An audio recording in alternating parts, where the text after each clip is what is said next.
अल्लाह इस गुनाह को नहीं बख्शेगा कि किसी को उसका शरीक बनाया जाए, और इसके सिवा और गुनाह जिसको चाहेगा बख्श देगा। और जिसने अल्लाह के साथ शरीक बनाया तो बेशक वो रस्ते से दूर जा पड़ा।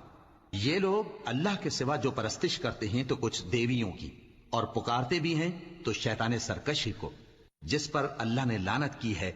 और वो अल्लाह से कहने लगा, मैं तेरे बंदों से गैरुल्लाह की नियाज दिलवाकर माल का एक मुकर्रर हिस्सा ले लिया करूंगा, और उनको गुमराह करता और उन्हें उम्मीदें दिलाता रहूंगा, और ये सिखाता रहूंगा कि जानवरों के कान चीरते रहें, और उन्हें समझाता रहूंगा, तो वो अल्लाह की बनाई हुई सूरतों को बिगाड़ते रहेंगे। और जिस शख्स ने अल्लाह को छोड़कर शैतान को दोस्त बनाया, वो साफ साफ घाटे में रहा।